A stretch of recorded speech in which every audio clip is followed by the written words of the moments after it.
Olá pessoal, Deus abençoe a todos vocês. Vamos agora estudar, o Gênesis capítulo 21. Esse capítulo, finalmente, o filho da promessa, a promessa de Deus, o filho da promessa Isaac, vai nascer. Então a promessa é cumprida na vida de Sara. Então vamos lá meditar aqui na palavra de Deus. De acordo com a sua promessa, o Senhor Deus abençoou Sara. Ela ficou grávida e na velhice de Abraão lhe deu um filho. O menino nasceu no tempo que Deus havia marcado. Então, o Altíssimo Deus não só curou a esterilidade de Sara, como também renovou os órgãos dela, a ponto de se tornar como os órgãos de uma jovem. Olha que milagre, que Deus fez na vida de Sara. Então, no tempo determinado, essa expressão, no tempo determinado, no tempo que Deus havia marcado, quer dizer, Abraão esperou 25 anos para ver a promessa se cumprir. Isso mostra que tudo acontece no tempo determinado por Deus. Passe o tempo que passar, mas as promessas de Deus se cumprirão uma a uma. As promessas de Deus não falham. E aí o versículo 3 ele diz assim: E Abraão pôs nele o nome de Isaque. Quando Isaque tinha 8 dias, Abraão o circuncidou, como Deus havia mandado. Quando Isaque nasceu, Abraão tinha 100 anos. Então, se você não recebeu ainda aquilo que você tem buscado, aquilo que você tem pedido a Deus, tenha calma. Tudo tem o seu tempo determinado. Deus é soberano e Ele está no controle de todas as coisas. Então Sara disse: Deus me deu motivo para rir, e todos os que ouvirem essa história vão rir comigo. Olha só. Quer dizer, mais uma vez Sara rindo, não é verdade? Só que aqui ela sorri de alegria, não mais como um sinal de incredulidade, E Deus, minha amiga, meu amigo, é um Deus que nos faz rir. Ele nos faz rir de alegria. A palavra de Deus, ela se cumpre. Tem certas coisas que Deus nos promete que aos olhos humanos parece impossível, mas Deus cumpre, Ele cumpre a sua palavra e a gente ri de alegria, a gente sorri de alegria. E a Bíblia vai dizer: certo dia Ismael, filho de Abraão e da egípcia Agar, estava brincando com Isaque, o filho de Sara. Quando Sara viu isso, disse a Abraão: mande embora essa escrava e o filho dela, pois o filho dessa escrava, não será herdeiro junto com Isaque, o meu filho. Eu não sei, porque Ismael, por alguma razão, zombava de Isaque. A gente não sabe o que acontecia ali no relacionamento, entre eles, ali dentro na família, no lar de Sara com Abraão e com Agar. Mas alguma coisa aconteceu que foi a gota d'água para Sara. Sara, ela falou para Abraão: eu quero que você coloque eles para fora de casa, tanto a serva como o filho dela. Isso foi muito pesado para Abraão, A Bíblia diz assim: Abraão ficou muito preocupado com isso, pois Ismael também era seu filho. Mas Deus disse: Abraão, não se preocupe com o menino, nem com a sua escrava.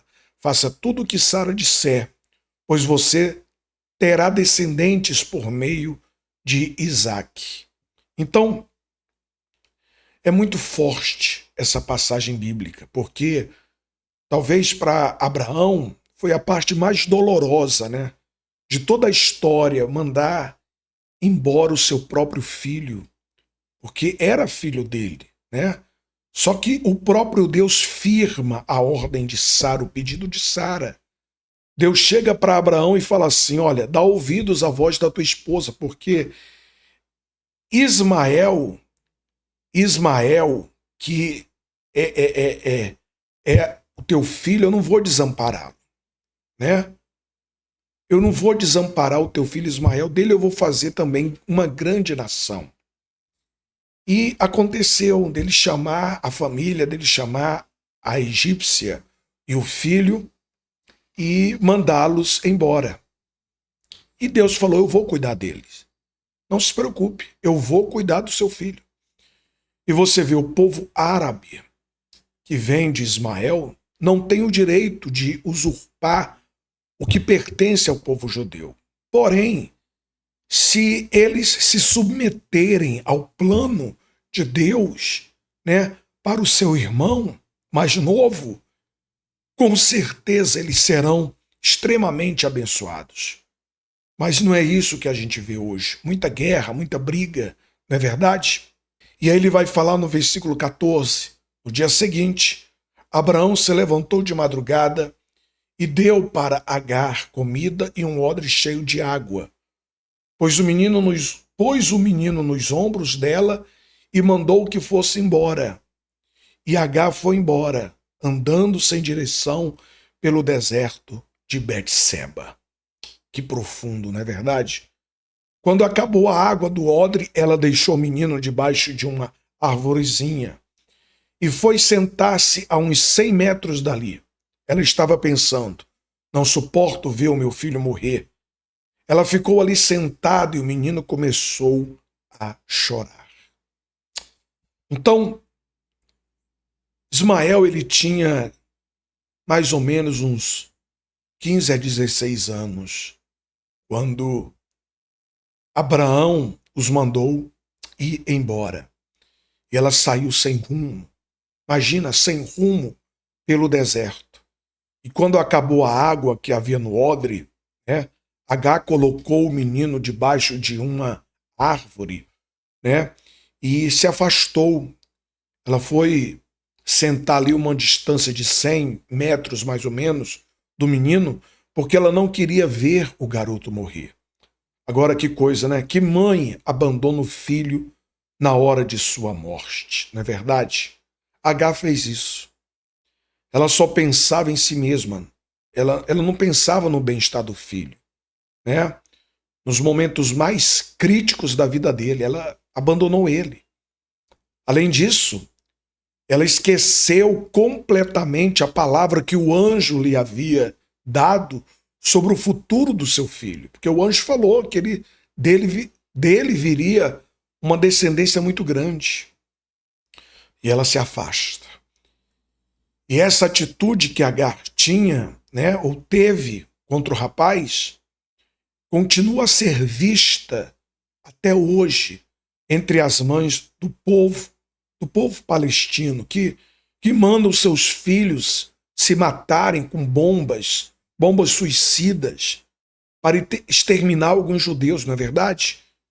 Então que Deus tenha piedade, né, dos árabes, para que os seus corações se humilhem e eles sejam sensíveis para amar seus filhos como os judeus amam os seus filhos. Então ela, se não fosse o plano de Deus, hein? Deus ouviu o choro do menino e lá do céu o anjo de Deus chamou Agar e disse: por que é que você está preocupada, Agar? Não tenha medo, pois Deus ouviu o choro do menino. Aí onde ele está, vamos, levante o menino e pegue-o pela mão. Eu farei dos seus descendentes uma grande nação. Olha, novamente, Deus lembrando Agar a promessa.